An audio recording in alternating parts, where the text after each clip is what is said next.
Assalamualaikum warahmatullahi wabarakatuh. Baiklah Pak, hari ini kita akan diskusi tentang pengetahuan pemahaman Bapak sebagai guru dalam menerapkan wujud kontekstual sesuai filosofi pemikiran Ki Hajar Dewantara. Baiklah, saya sepakat kalau diskusi tentang filosofi pemikiran Ki Hajar Dewantara. Apalagi kita kan sebagai guru wajib tahu sejarahnya. Iya Pak, wajiblah. Baiklah Pak, seperti apa sih sejarah pahlawan pendidikan kita, Bapak Ki Hajar Dewantara? Ki Hajar Dewantara lahir pada 2 Mei 1889 di Yogyakarta dengan nama R.N. Suwardi Suryaningrat, putra dari GPH Suryadiningrat atau cucu dari Sri Paku Alam III. Dari genealoginya, Suwardi Suryaningrat adalah keluarga bangsawan Paku Alam. Sehingga pada tahun 1920 lahirlah Taman Siswa sebagai gerbang emas kemerdekaan dan kebangsaan kebudayaan bangsa. Taman Siswa ada sebagai jiwa rakyat untuk merdeka dan bebas, dan sebagai lahirlah cita-cita baru untuk perubahan radikal dalam pendidikan dan pengajaran. Menurut Bapak, apa maksud pendidikan itu menurut Ki Hajar Dewantara?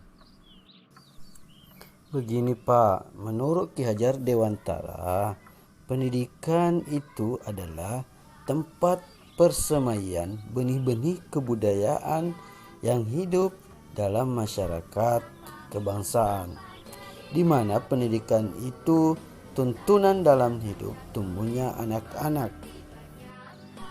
Menuntun itu seperti apa ya? Dalam artian menuntun itu adalah segala kodrat yang ada pada anak-anak agar mereka dapat mencapai keselamatan dan kebahagiaan yang setinggi-tingginya, baik sebagai manusia maupun sebagai anggota masyarakat. Artinya bahwa hidup tumbuhnya anak-anak itu terletak di luar kecakapan atau kehendak kita kaum pendidik. Anak-anak itu sebagai makhluk, manusia, dan benda hidup, sehingga mereka hidup dan tumbuh menurut kodratnya sendiri, bahwa kekuatan kodrat yang ada pada anak-anak itu tiada lain ialah segala kekuatan yang ada dalam hidup batin dan hidup lahir dari anak-anak itu. Karena kekuasaan kodrat, kita kaum pendidik hanya dapat menuntun tumbuh atau hidupnya kekuatan-kekuatan itu agar dapat memperbaiki lakunya hidup dan tumbuhnya itu.